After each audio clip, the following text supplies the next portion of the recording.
guess the lesson I learned by starting in the business in a market that was so terrible is that I just had to adjust the dial of more activity.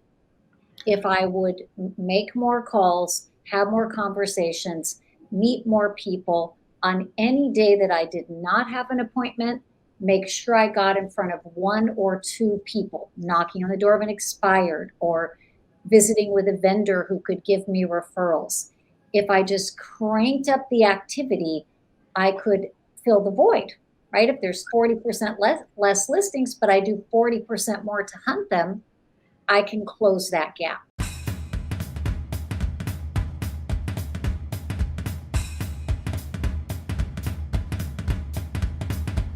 Welcome everybody to Vulcan7 Coaches and Mentors. I'm Ren Jones, CEO at Vulcan7 in Cincinnati. I am Loida Velasquez out here in Miami, Florida. And our guest, let me introduce our guest, and hopefully I'll get this right. Amazing. When she first started in real estate at age 18, and not many people do that, within 4 or 5 years, with the largest franchise in the world, she was number one, after 4 years at age 18, number one in Century 21, Los Angeles area, and then number 3 in the United States, and number 8 in the world for real estate sales. How can you, I mean, that is just amazing. She has co-led one of the largest real estate companies in the United States earlier on, very involved in leadership with the Keller Williams franchise, started her own company, Forward Coaching. I think one of her business partners also is Mr. Ben Kinney, as many of you know. I don't know anybody that has the wisdom to run this real estate business as Debbie DeGrote from now Newport Beach. Is that correct? Yes. Correct. Yeah, absolutely. Well, thank you guys. It's a pleasure to be here. Good. Welcome. So we have a lot of people that watch this looking for a way to get their stride. They want, and they're in a variety of places. We have people that are doing 80, 100 transactions that just want to get to 150. We have people that would like to do 8 to 12 this year. And perhaps on the listing side of the business, as opposed to accidentally on the listing side of the business, I wanted to see if you could come in and give them a few ideas, hacks, secrets, and get them moving north. Yeah, and what a good time to have this conversation, because as we all know, inventory across the country is down by 40%. In fact, Ren, you and I were talking earlier. My first year in real estate was a very challenging market. Fixed rates went from 9 to 18 in 12 months. And had I had more qualifications, I might have left the business. But at 18, I'm like, hey, I'm all in. And thank goodness for that. 9% from a low of 9%, everybody, a low of 9%. Yeah. And so, I think the reality of the market right now is whether you're new to the business or a seasoned veteran, we're all feeling the pain of being able to find those listings and make the buyers happy. My husband's 30 plus years in the business. He's a full-time agent.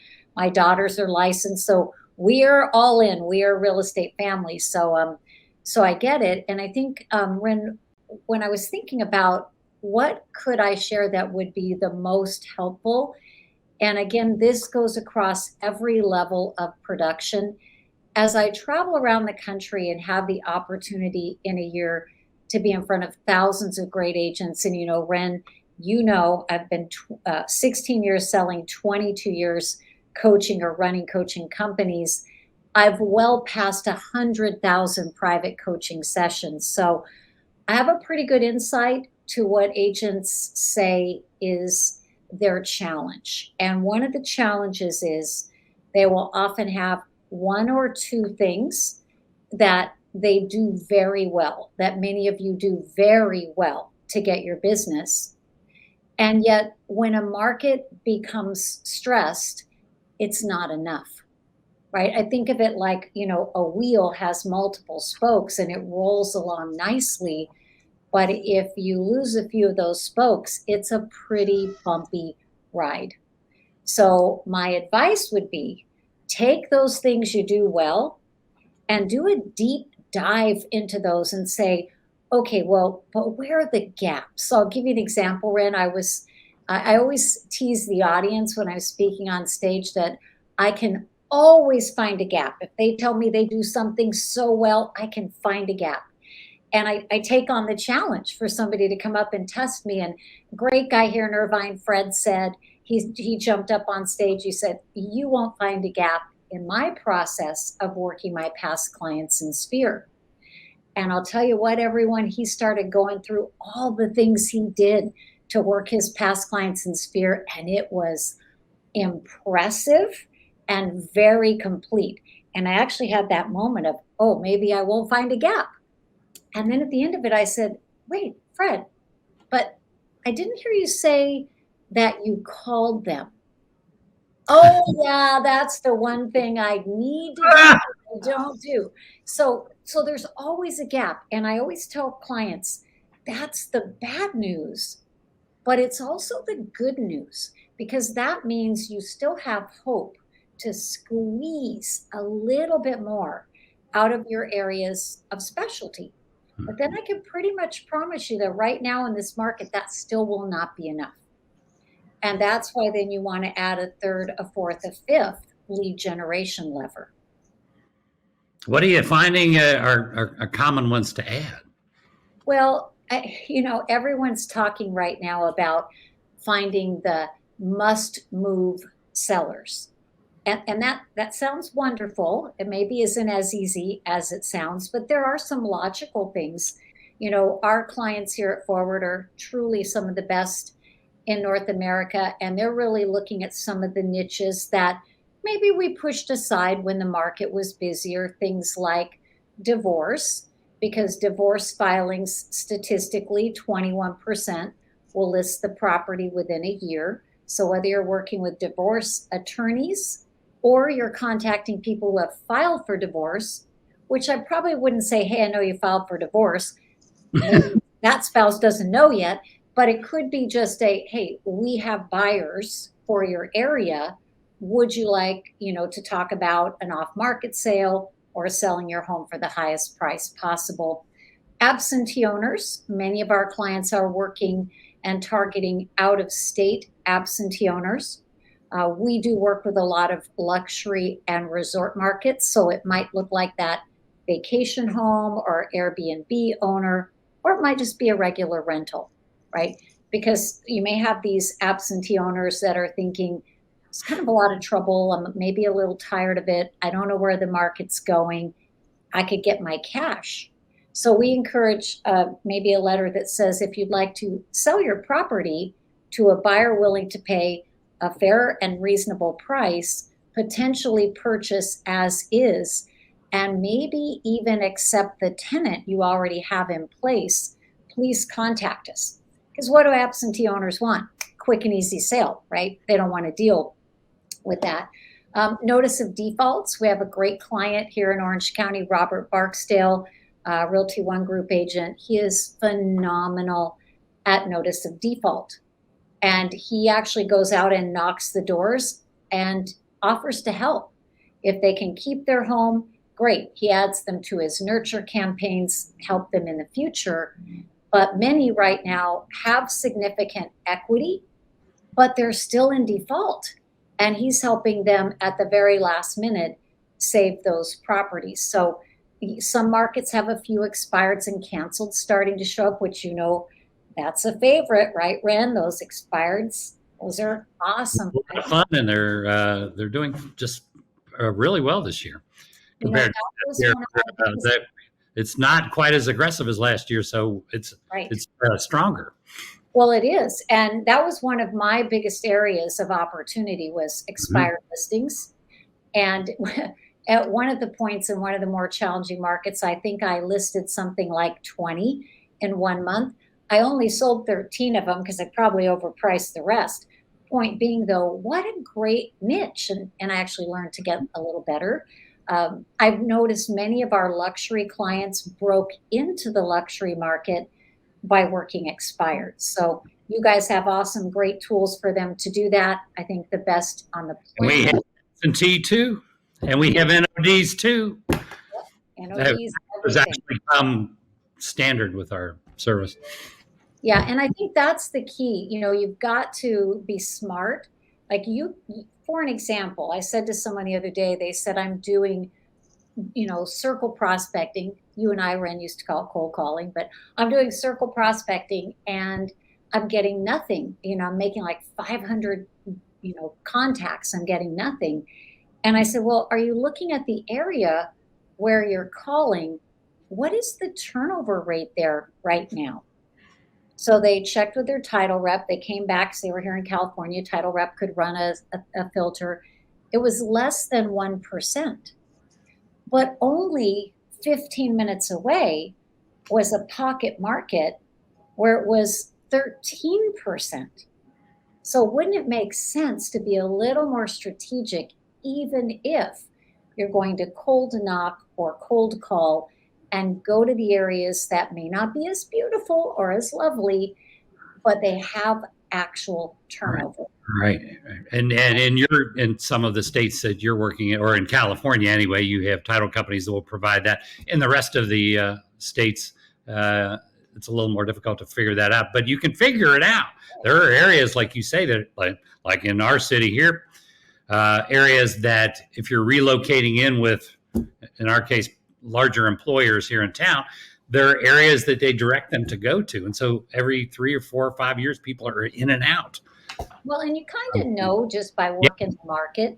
Yeah. Like, oh, this is a neighborhood everybody loves to be there, but they got to die before you can buy a house there. Or you can even do things like if it isn't a non-disclosure state, you could even just run like a market evaluation on an area and say, well, how big is it and how many homes sold? But again, just really thinking through what are the opportunities that might make the most sense for me. And also, one of the things we do well here at Forward Coaching is we really believe in the custom approach to coaching, which I would encourage you guys to take the custom approach to choosing your lead gen levers. And here's what I mean by that. You all have a different personality. You have different strengths and talents. So there are certain new lead gen activities that you might choose that you simply won't stick with because it's just not who you are.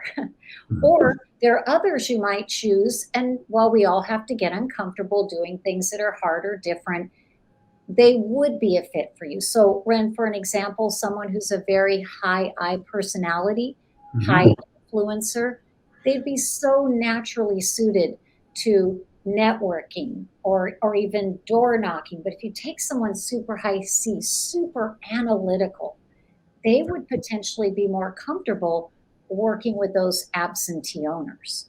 Right? I agree with you. That analytical personality would do well with absentees, and an expressive high I is that energy so attractive. They can just all they have to do is get in the way. Yeah. So you find your things, right? But the bottom line is I think accepting the reality that right now it takes grit and you're going to have to grind a little. It's not going to be a lot of fun for the rest of the year. We are moving through this though, and our Goldman Sachs advisors have, very positive things to say about some improvements next year in 2025 being game on. So it's not going to last forever. Every cycle feels like it will.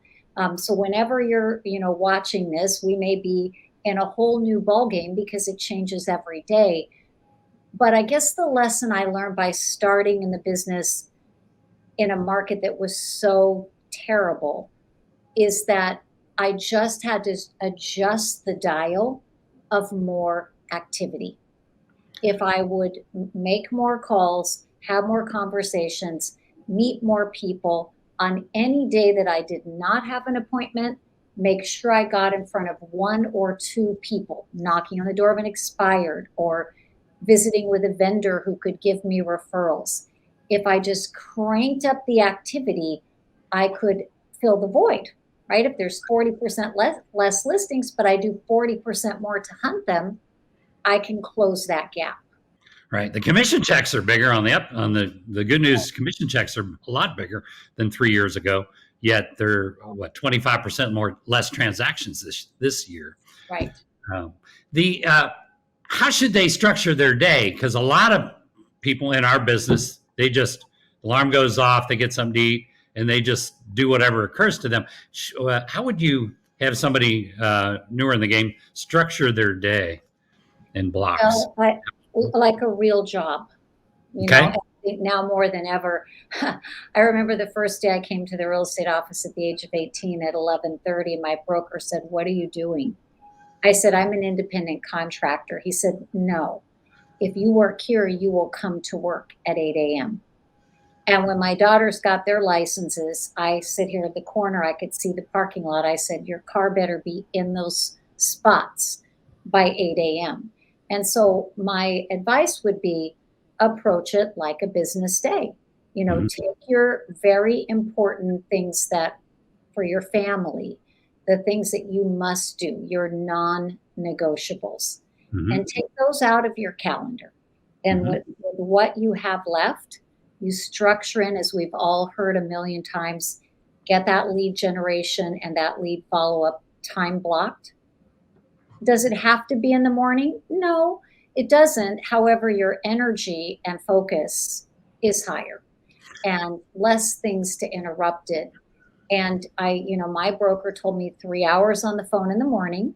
You Okay. take a break, you go preview property because you must have product knowledge. And then you go knock on doors for 2 hours in the afternoon. And then if you don't have any appointments, you come back and get on the phone. See, for all of you, though, I'm not saying that's your prescription, but you need to have a prescription, right? I guess the prescription, and would it be fair to say that any prescription that let's say they were on a coaching call with someone with forward coaching, would it be fair to say the end game, no matter how they get there, is to be in conversation with this many people each day? Absolutely. Absolutely. Okay. Because just imagine, where there are people, there are leads. And absolutely, we should be speaking to the people we know well, the people who will support you in your business. But there are a lot of people out there in the world you don't know, and some of them have real estate needs. So a phrase we're using a lot here is expand your range. So that might be, I'm working a bigger market. Expand your range, reach, and influence. So I've got to maybe work different segments. I might have to work a bigger market. I might have to work a different price point, and I have to get to more people. The good news, though, about all of this is that what happened for me, Ren, because I was just basic, nothing special. But when I learned to do that in a challenging market, and then the market changed, my business went from 36 deals a year to 55 to 75 to 110 to 156. It snowballed because I used great technology like yours. I built some good skills finally, but the habits that the down cycle forced me to create now just became who I was and how I did business and my pattern. And it just boom, boom, boom, boom, just went crazy. So the cycle actually preps you for a nice explosion after a couple of years because you're doubling down in your efficiency. For sure. Yeah. Yeah, we've been talking about all of these lead generations, the structure of the day. I quickly want you to touch on mindset, because I think that's extremely important. And that's sometimes what stops a lot of agents from actually picking up the phone, going to prospect, call expireds. So what would you tell an agent that wants to do it, but something is still holding them back? They really need your help. When I used to call my expireds, I'd say that to myself. They really need my help. They really need my help. They really need my help. So when they picked up the phone, my mind was in the right place, right?